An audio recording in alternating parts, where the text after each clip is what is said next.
How's everybody? How's your week? Yep. Yeah, fine. hmm Could be worse. Could be worse. Yeah, hmm Hmm. So it sounds like how do they say in French? Comme ci, comme comme ci, ça. comme ça. Yeah, Comme ci, comme ça. yeah. Wow. Okay. And you, Rob, So, just normal? yeah. So, I'm all ready to talk about Nikki's story. Yeah. So let me just do a quick introduction first. So we're today. Well, first of all, let's welcome our listeners. Everybody, just get comfortable. And today we're actually going to talk about a short story written by Nikki over here. Hello. I don't know how you see it on the screen, but on my screen, he's on like the top left hand corner. Yeah, Where I am. That's me. Hello. yeah. I'm moving my hands now. So this was a short story that Nikki wrote when he was 13 years old. Am I right? Yes, that's right. 13. Won a little prize in his was it high school for you? Was it school for you? Well, yeah, school. I don't know how it's called in American. Fair enough. I also don't Just know. school. We don't go by the same system. It was year. If you're a listener from the United Kingdom, it was year 10. Oh, Yeah, interesting.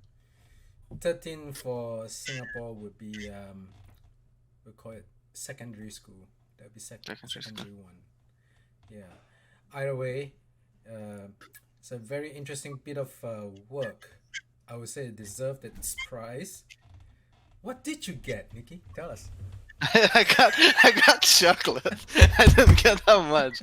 Uh, it was a bunch of chocolate. Like it was one of those Cadbury's like selection like boxes, which was pretty nice to eat. But it Mm. was, I don't have anything sort of like remaining from those times to remind me or something. Besides the I story. would not go anywhere near any of those chocolates if they remained. Mm. no, No. no. I wasn't sure where you were going with that, but now I get it, and it's disgusting. Yeah.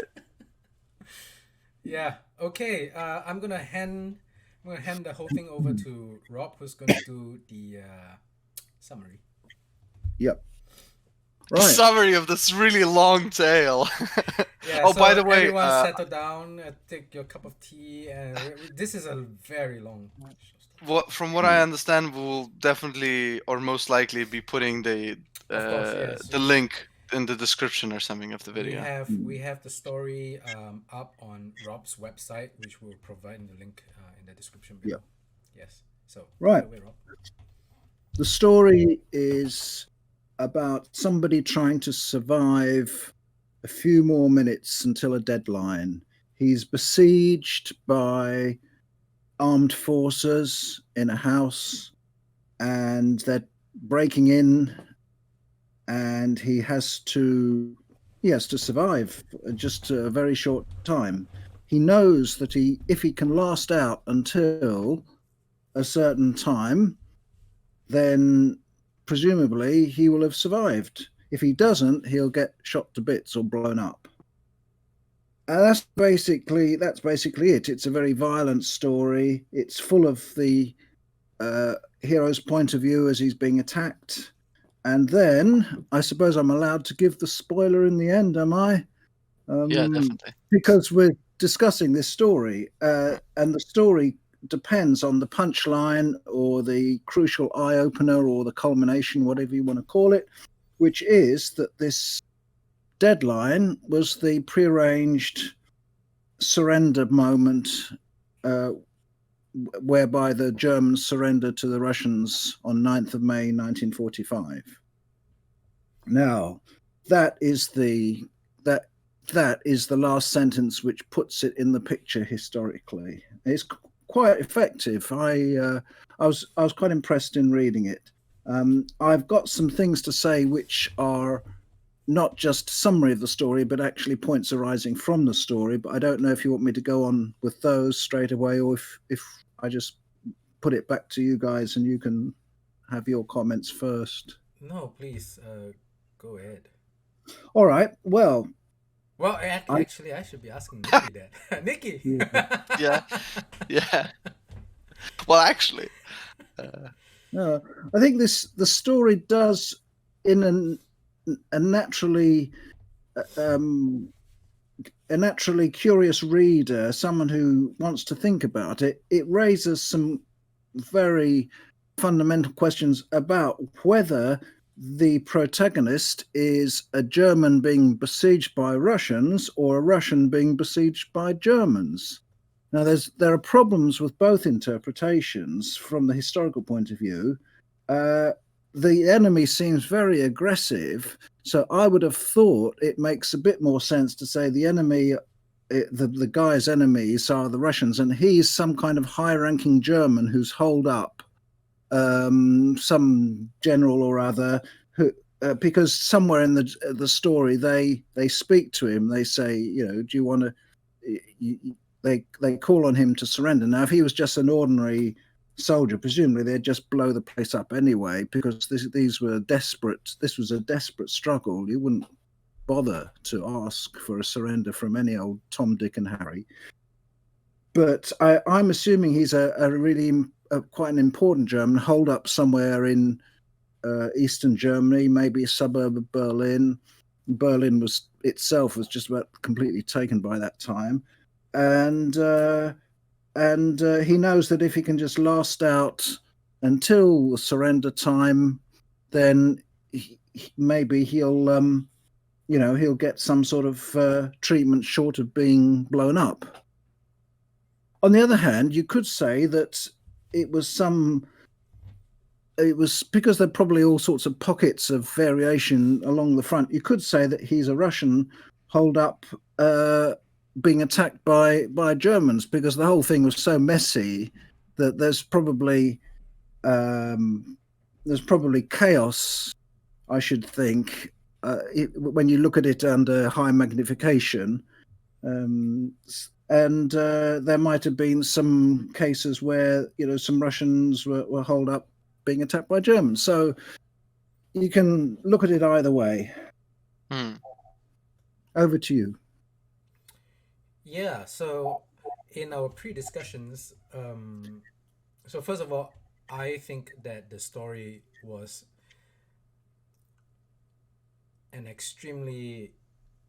had an extremely mature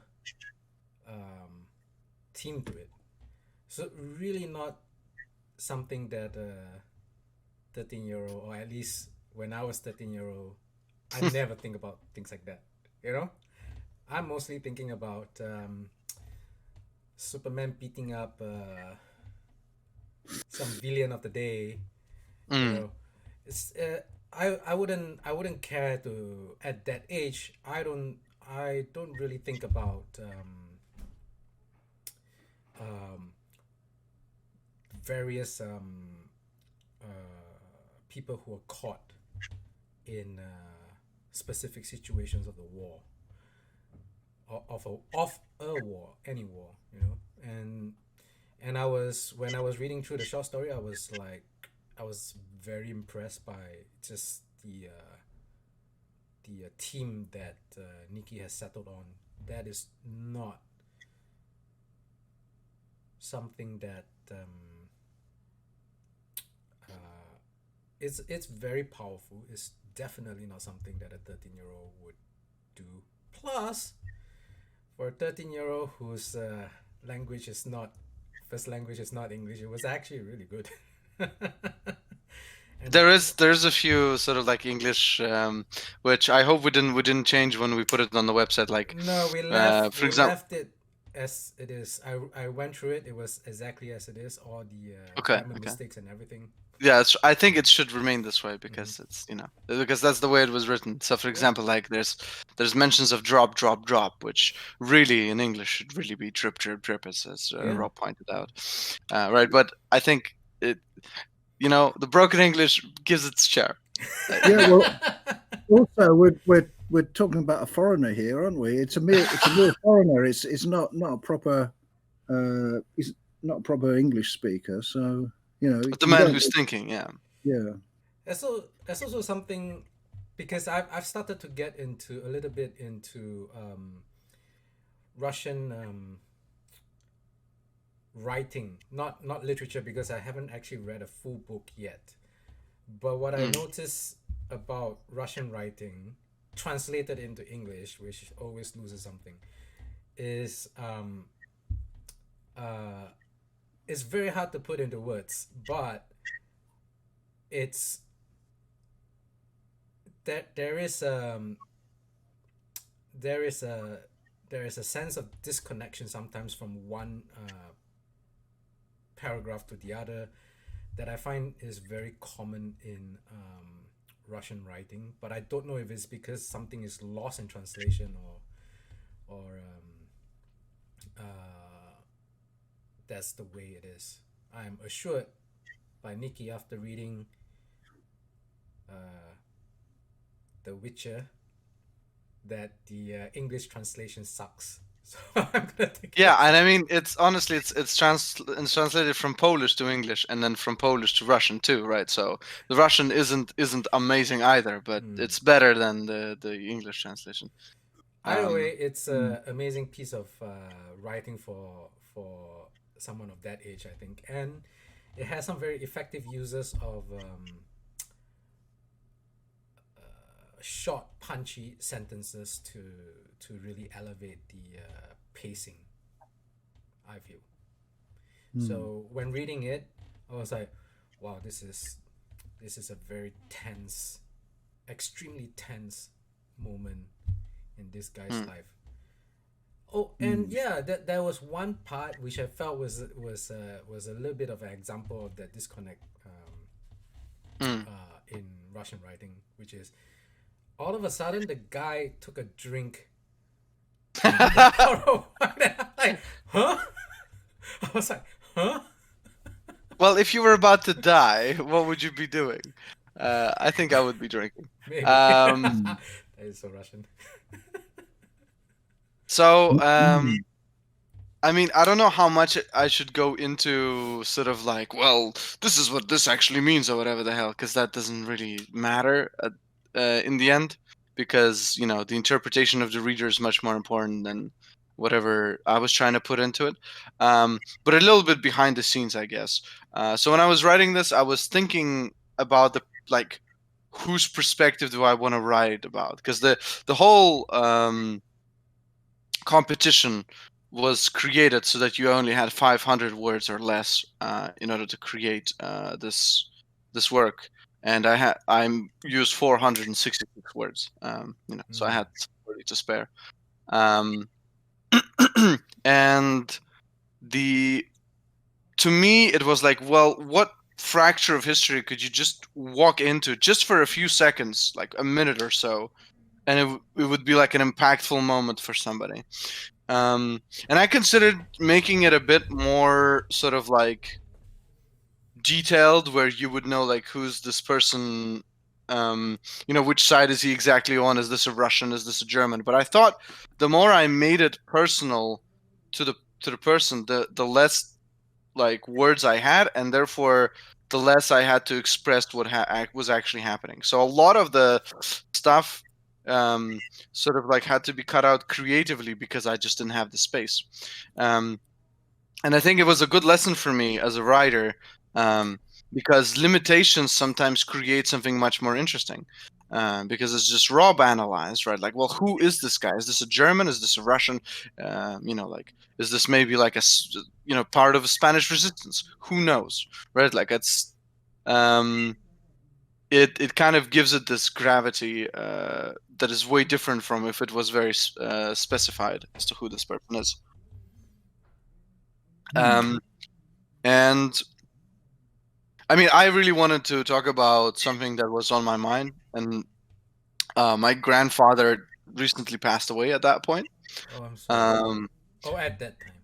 yeah, at that time. So it's been a while. It's fine. I've recovered. 11 years later. Um, but yeah, so to me, the stories of the war, from his perspective as he was a child back then, um, you know, really made me think about that topic, and so I decided to write this punchy story about what the last minutes of that war might have seemed like for someone who struggled. And so, I mean, if you look at it, this is peak like teenager, by the way. Because at the end, he says, "Sounds of wheels and heroes shouting, war is over." When I was a kid, I thought cynically to put like an asterisk next to the word heroes, because like there's no really any. And I just decided like it would look just kind of weird to just have that asterisk, and not many people would get it. So I didn't put that there. I don't know if the story would be better or worse with that single asterisk. I don't think it would have affected it at all, but I thought that's like an interesting tidbit. That there was an asterisk that got removed. There you go. Now you know. Okay. Wow. What a revelation Yes, about what a the story. revelation. But but maybe you should have left the asterisk in, because there is a. I actually I think it does make a difference because now there's a lot more cynicism at the end. Hello. Well, you put inverted commas around hero. They're not an asterisk. Asterisk would just confuse people, but they think it was a footnote. Quotation marks. Well, no. So when they put in like an asterisk next to your name, that means that there's like more to sort of like more to unpack, right? That's where the idea was coming from, right? So it's like, what is a hero of war, right? So like, okay, how do you? When I put it in quotations, I mean like the word hero. What does it mean, right? Yeah, exactly. So if you had left the quotation marks in. No, it was an asterisk. It doesn't matter. Look. Whatever. Whatever, dude. There would have at least been. I think the cynicism would have came out a lot more. As it is, I think the quotation marks actually matter, or asterisk, whatever. I don't know. I don't think that you need to overdo the. You don't need to nudge people and say, look, this is a cynical comment. If you just use the word heroes, they can work out for themselves, I think, given the context. That's ultimately why I removed the asterisk. Because I didn't think like what. Yeah. Either way, it's a very thought-provoking piece, which I think that is probably the most important thing for a short story. Is to provoke thoughts. Yes. And if they're very short indeed, then it's pretty hard to write them, I think. You've got to have some sort of punchline, haven't you? Otherwise it's just a mood piece. I suppose a mood piece is quite a good piece of writing, but it's not exactly a story, is it? If you just write a page or two about fantastic sunset, nothing happens, it might be quite skillful, but it's not a story. There's a class of movies called road trip movies that are exactly that. Nothing happens. Right. Anyway, which is all right, but it's not a story. A tangent. Yeah. That was a tangent. Anyway, but yeah. Put your tangent count on. So 1 score to me. But anyway, like Rob has been trying to say before I interrupted, writing short stories are actually really challenging. It's a lot harder than it looks. Yeah. I think the shorter they are, the harder. I think one of the best stories I've ever read actually was just a 3-page story by Ray Bradbury, who's not one of my favorite authors. But this one, just called The Dragon. Now, I can give a spoiler for this one because I think, it's necessary. It's about 2 knights in armor waiting to fight a dragon. And they really feel that the moorland in which they're waiting to fight this dragon is so spooky that they're just doomed, because everyone else who's tried to fight the dragon has just been destroyed. And in the end, the dragon comes along and they charge towards it, and lo and behold, they're just flung aside by this dragon, and they're killed. And that's almost the end of the story. But there's just a paragraph or two right at the end where the train driver says to his mate, "Did you see that? Blooming knights in armor charging at the train. What on earth? What on earth is this Okay. about?" That is Brilliant good. story. Brilliant. Yeah. And he didn't need to say, well, there must be a time warp, connecting two different historical periods or universes or whatever. He didn't have to say all that. He just had to juxtapose the images, and it works like a fist smacking into someone's chin. It's really powerful. Hmm. Yeah. Should Or have in this added case- a or in should have this added a case- train to my story. Hmm. Sorry, go on. Actually, Yeah. No, it's okay because you're frozen there for a moment. So Oh. your voice was going through, but the visual froze. I see. Anyway, yes. So you wrote that short story because of your grandfather, didn't you, Nikki? Mm-hmm. Yeah. That's right. Yeah, I think one of the things that I'm really just very impressed with the pick of the topic at least is also just that you have that very turbulent family history that your grandfather went through, Mm. and that is how do I express this into words? It's not suffering brings. I don't want to sound insensitive, but suffering brings flavor to life. Fantastic. I can't put it in any other way except that. I get it, but Yeah. it is quite sinister. I in some way I would agree, but I would also add like, well, any experience not evocative enough will add flavor. It doesn't have to be suffering, right? Some people are lucky and they just have like so much joy in their life that they would just have the same inspiration, but from the joy. I suppose. I mean, It had to be a lot of joy. I don't actually recall any writer that I've read who's very happy. No, I think Tolkien was quite happy. Oh, I was mean, he? you read my stuff, so you read a happy writer. I'm pretty happy. Okay, fine. Yeah, there's I'm- two. I'm There's happy. me and Token. That's the two guys. Yeah, Yeah. that's Okay, right. two. That's two. I've actually But- been to the pub where he but, hang out. Pretty cool. But Tolkien went through World War One. Am I right? Yes, yeah. And am I remembering this correctly that that a lot of the Lord of the Rings itself was based off of his memories of the war? He wouldn't agree with you there. I don't think he would not agree with that. I don't think he would. No. So none of his experiences in the war was brought into. Well, just Well, I because he mean- wouldn't agree with you No. doesn't mean it's wrong, right? I mean, I think that's like a middle road. Like, from at least what he was saying, he would always just want to forget about those kind of years. But I mean, you could see influence from his life Yeah. experience, which is the war. Yeah. Wasn't Yeah, there the also- mood. That mood, yes. Wasn't But there- not specific allegory. Right.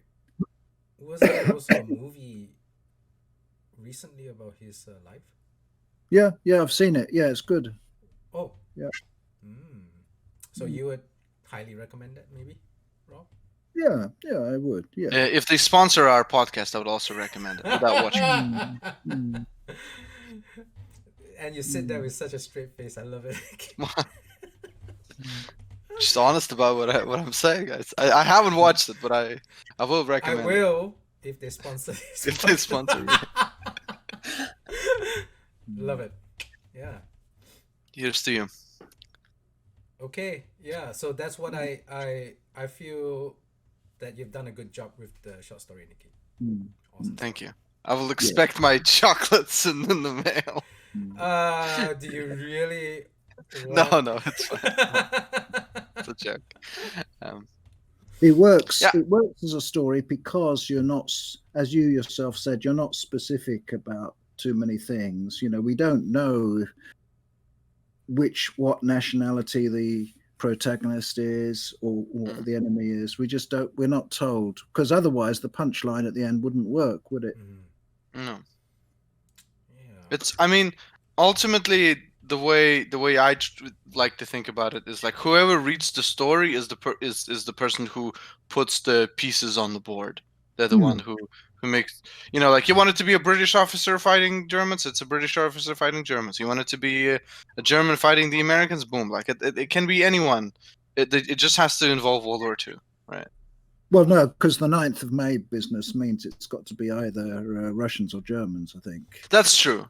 But from the perspective, you have to remember, from the perspective of a 13-year-old, at that point, to me, it seemed like everyone celebrates the 9th of May, right? Because I celebrated. Right. I didn't think of it that way. You have to remember the person who wrote it has changed quite a lot. And Yeah. like to me, it was a shock that you guys don't celebrate the 9th of May. Actually, when I went to England. So does England have any celebration for World War II? Don't think so. I know they have the That Day is of a Remembrance. of World War II. World War One, with the poppies, in Flanders Fields where poppies grow. That is a beautiful poem. Flanders Field. Beautiful. What's his name?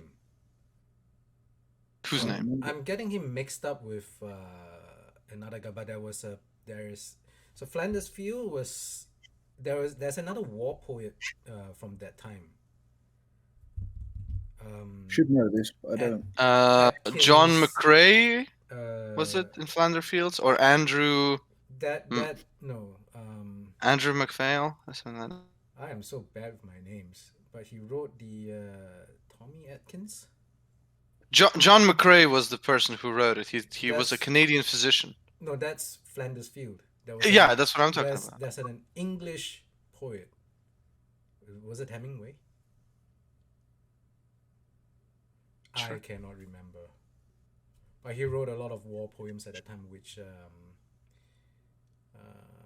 you know what? I'm just gonna confess to my ignorance and Google it.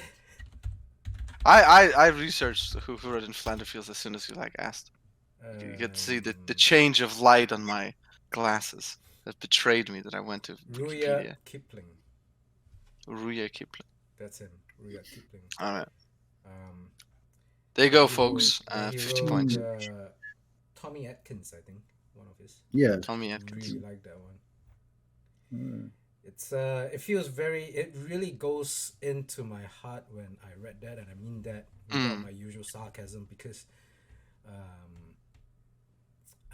in Singapore it's just part of every guy's life. At 18 we have to go into the army. It's not a pleasure. I think 13-year-old me would be really honored that because we started talking about my story, we also started talking about poems of the World War, because ultimately I think that's what the story wanted to do, to make you think about those times and what they really meant to people. Yeah, well, achievement unlocked. Indeed. Yep. I mean, it's not like all the time that you get to ask. So if there's any questions you have about the thing, you're breaking up. For which you're breaking up. Can you repeat all that? Yeah.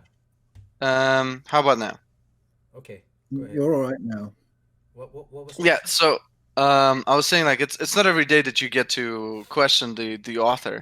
So if you got any questions, I'm more than happy to answer them. But unless they're about the poor grammar at points, Ooh, okay. Any other questions? No, I'm kidding. Okay, Nikki's frozen again. Am I back? Yeah. Yeah. Okay. Well, you know what? If anyone in the audience actually goes and read your short story, and they They have gotta. questions, they can put that down in the comments below. There you go. Mm. Fantastic.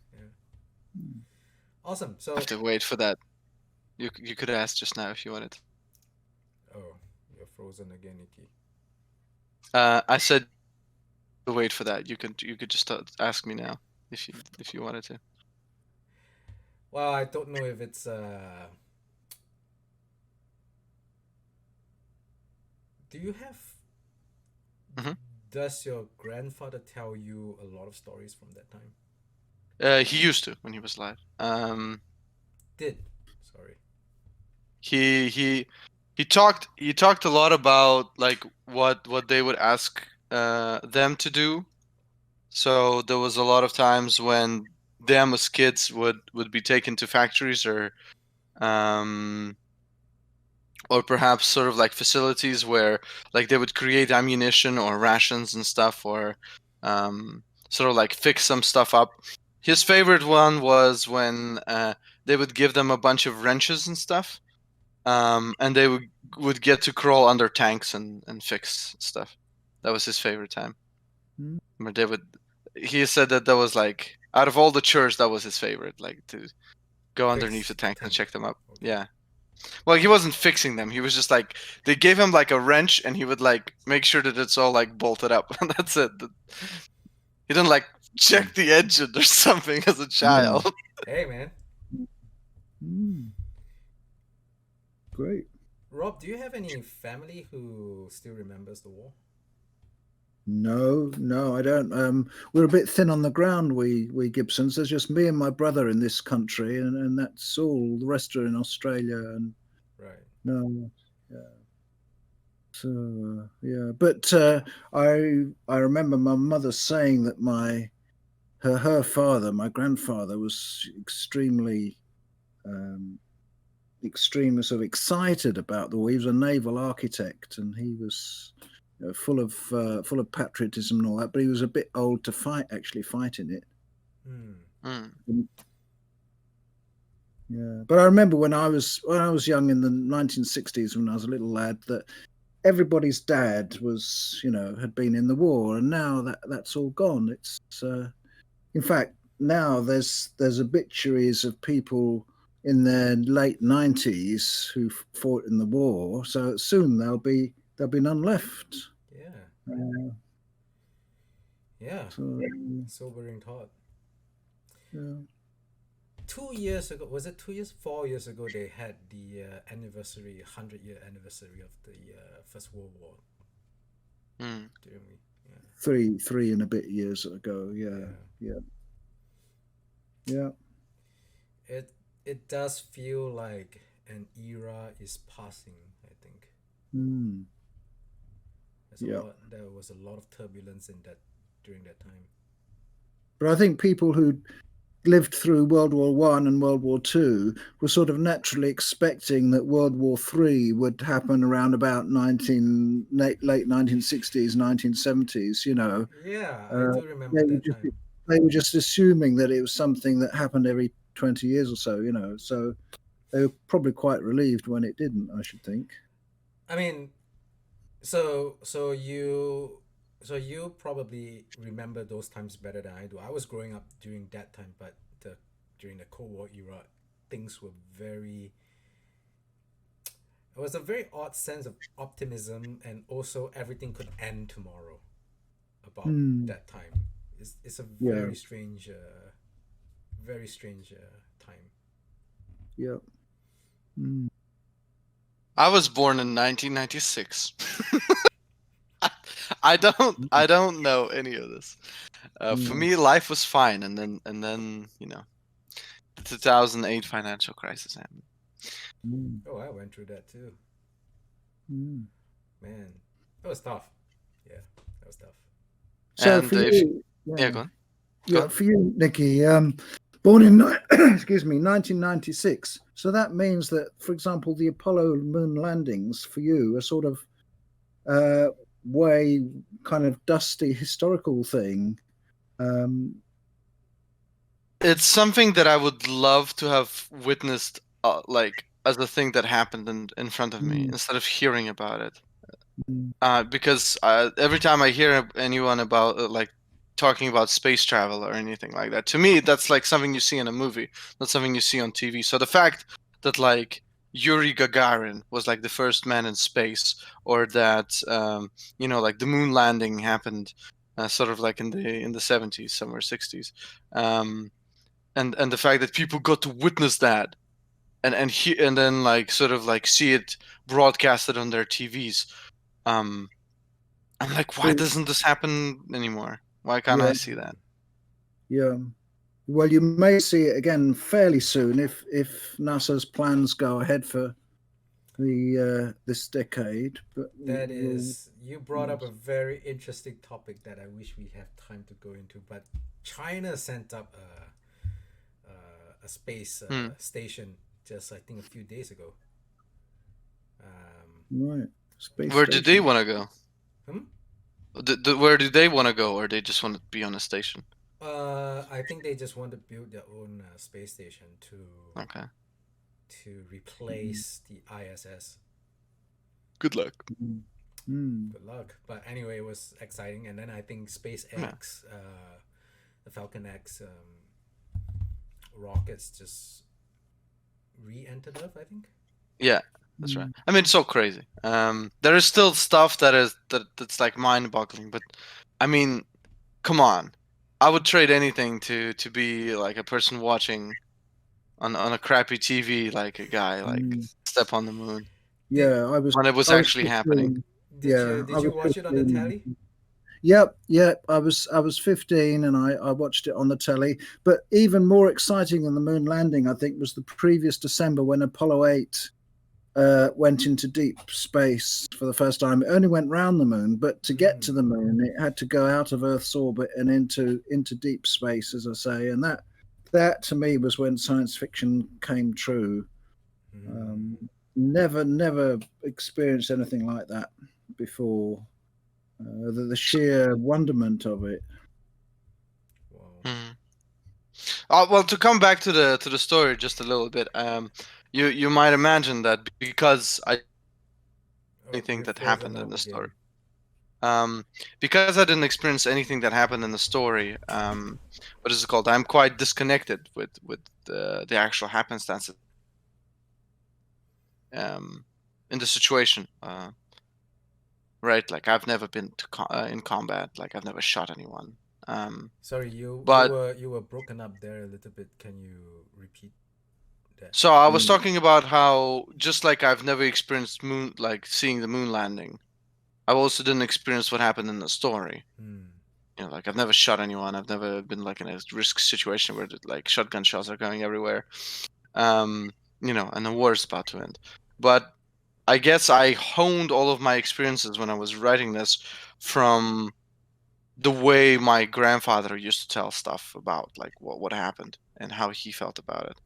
So I guess for me it was just kind of like, even though I never felt or saw this, it was important to me to make sure that I was as authentic as possible to whatever my grandfather told me.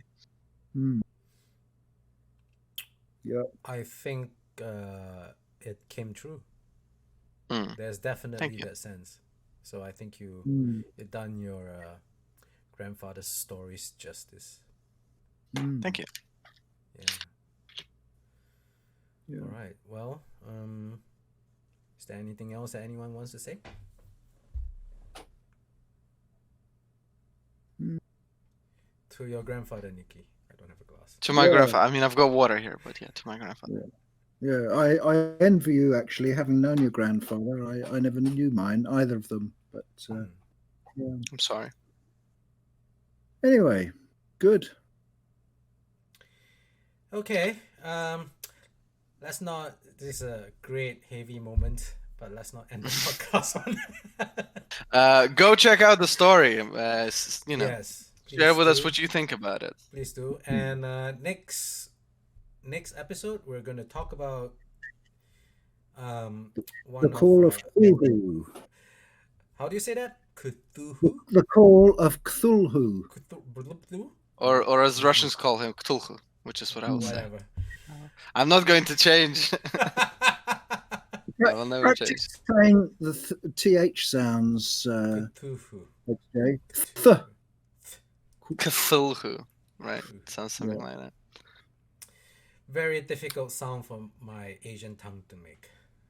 Cthulhu. Mm. Well, it's an H.P. Lovecraft novel story. If some of you didn't get that, yeah, I am really looking forward to that one because I remember it really differently to what it probably is like. Like I have like sort of this mystery in my head because it was very different to me. When I first like reread the summary of what the story is like, I was like, that happened there. Okay, that didn't happen. That's very strange. Like I have a very strange child memory, and I will. I really want to do this next. What is it called? Next podcast, where I'll tell you what happened. Like, or one of you will tell us what happened, and I'll tell you like, well, this is what I thought happened when I read it as a child. I think it That'd will be be great. Yeah. All right, man. That's it from us for today. So everyone, take care and see you next week. Right. See you Next Bye-bye. episode. Sorry. Okay. next episode. next episode. Bye bye. Cheerio.